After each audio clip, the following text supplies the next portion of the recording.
Good afternoon बच्चों। आज हम आपको पढ़ाएंगे परिधान रचना एवं सज्जा का थर्ड पेपर में आपका लेसन रहेगा सिलाई मशीन के पुर्जों का ज्ञान,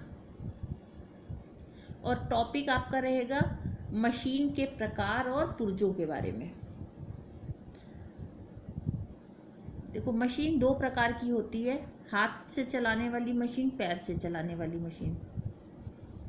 हाथ की मशीन भी 4 प्रकार की होती है: घरेलू मशीन, दर्जी की machine, link model machine, streamline machine. और पैरों वाली मशीन, ये मशीन एक स्टैंड पर लगी होती है और स्टैंड में लगे बड़े पहिए की सहायता से चलती है। स्टैंड के इस बड़े पहिए और मशीन के फ्लाई व्हील को चमड़े की एक बेल्ट या डोरी से जोड़ दिया जाता है। इस प्रकार पैरों के दबाव से स्टैंड पर रखी मशीन चलने लगती है। एक हाथ मशीन की हत्थी को चलाने में व्यस्त नहीं होता और दूसरा की मशीन पैरों से चलती है, तो कपड़े इधर उधर सरकाने के लिए दोनों हाथों का प्रयोग किया जा सकता है। इस मशीन से सिलाई जल्दी होती है, काम करने में सुविधा होती है, काम भी सफाई से होता है। पैर की मशीन 2 प्रकार की होती है: सामान्य मशीन और फोल्डिंग मशीन। घरेलू कार्य करने के लिए फोल्डिंग और तथा दैनिक उपयोग करने के लिए सामान्य मशीन लेनी चाहिए। फोल्डिंग मशीन का काम करने के बाद खोलकर बंद करना बड़ी आसानी से हो जाता है।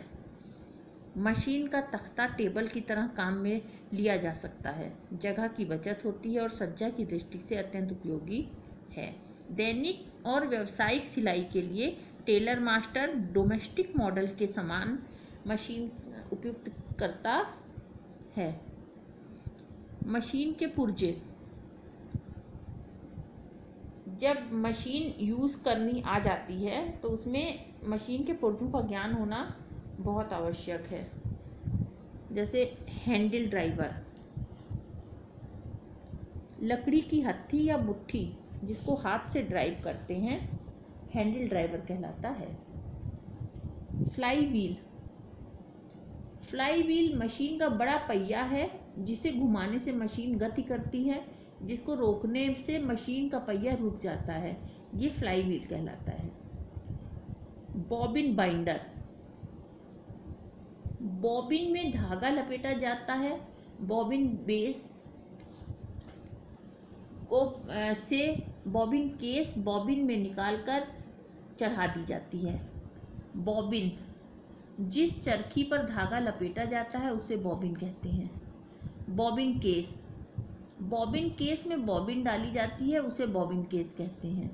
Stop motion screw, fly wheel के अंदर लगे छोटे चक्र को स्टॉप मोशन स्क्रू कहते हैं। ये फ्लाई व्हील तथा मशीन की बॉडी को एक स्टील का स्क्रू होता है, जिसको ढीला करने से मशीन का फ्लाई व्हील चलेगा परंतु मशीन नहीं चलेगी। इसलिए जब हम बॉबिन भरते हैं तो इस मशीन बंद करके रखते हैं, इस समय इसे ढीला कर दिया जाता है, इसे स्टॉप मोशन स्क्रू कहते हैं।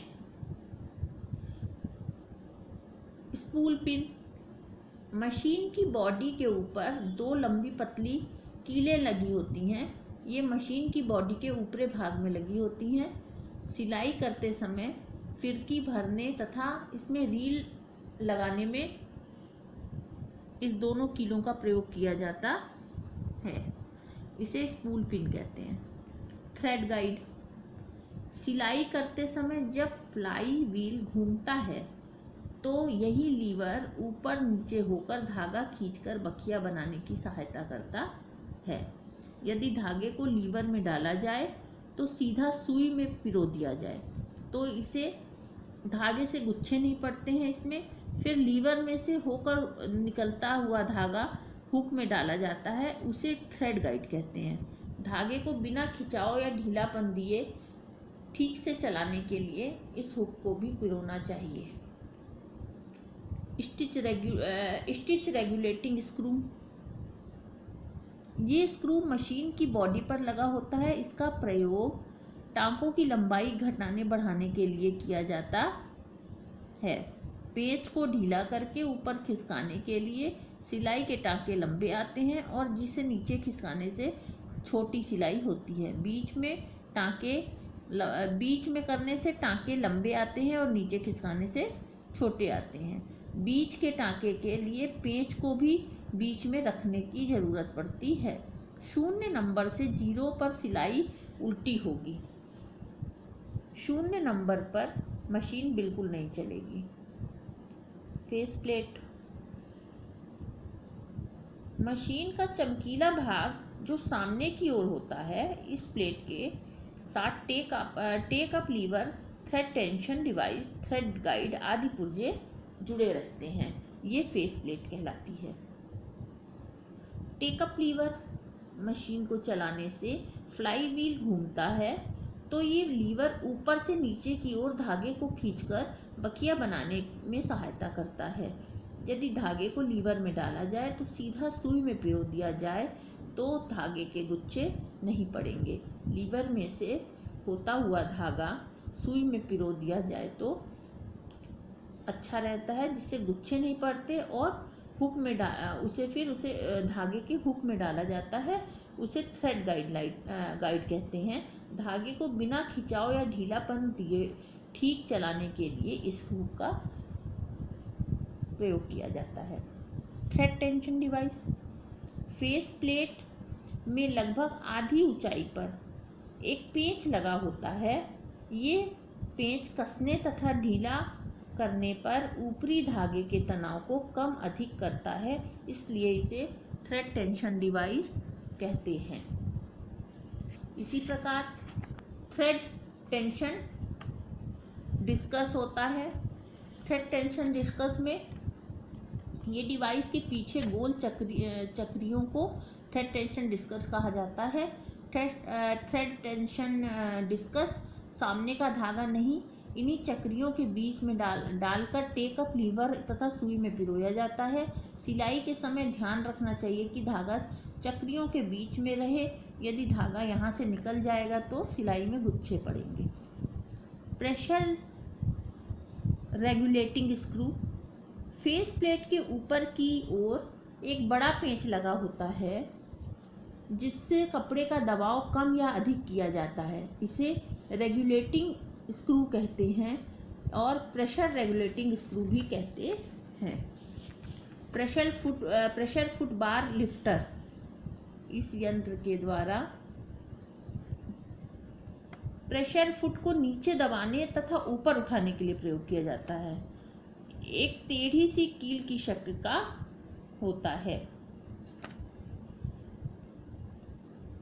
प्रेशर फुट नीडल प्लेट के ऊपर पैर सा बना होता है जो सिलाई करते समय कपड़े को दबाता है। सिलाई करते समय प्रेशर फुट नीचे कर लिया जाता है। नीडल बार, ये मशीन में प्रेशर बार के साथ लगी एक छड़ है। इसका ऊपरी भाग प्रेशर रेगुलेटिंग स्क्रू के साथ लगा होता है और दूसरा भाग मशीन के अंदर होता है। इसी में सुई धागा जाता है, सुई लगाई जाती है। सुई लगाते समय सुई का चपटा भाग अंदर तथा गोल भाग सामने की ओर रखना चाहिए। सुई को छेद की ऊंचाई तक डालकर कसना चाहिए। निडल क्लैंप स्क्रू, सुई जोड़ने वाले पेंच को निडल क्लैंप स्क्रू कहते हैं। निडल प्लेट, सुई तथा प्रेशर फुट के नीचे लोहे की अर्धकार वृत्त की जो सफ़ेद प्लेट है उसमें बने छिद्र में से सुई नीचे की ओर जाती है और बॉबिन का धागा ऊपर लाती है। इसको निडल प्लेट कहते हैं। फीड डॉग, इसी प्रकार एक पुर्जा होता है मशीन का जिसे फीड डॉग कहते हैं। निडल प्लेट में जो कपड़े को खिसकाने वाले जो दांते बने होते हैं उनकी साफ सफाई के लिए निडल प्लेट के दोनों स्क्रू खोलकर हटाया जा सकता है। कढ़ाई वाली प्लेट फिट करने के लिए भी इसे हटाया जा सकता है। स्लाइड प्लेट, निडल प्लेट के बराबर बाईं ओर लगी चौकोर प्लेट स्लाइड प्लेट कहलाती है। इस प्लेट का मुख्य प्रयोग एक प्रकार से निचला बॉबिन वाला भाग ढकने के लिए ढक्कन है। बिना मशीन को उल्टा किए इसको बाहर की ओर खींचकर डिब्बी चढ़ाई जा सकती है। इसी तरह आपके मशीन के और भी कुछ पुर्जे हैं जिनके बारे में हम आपको कल बताएंगे। अभी हम आपकी क्लास यहीं पे ख़त्म करते हैं।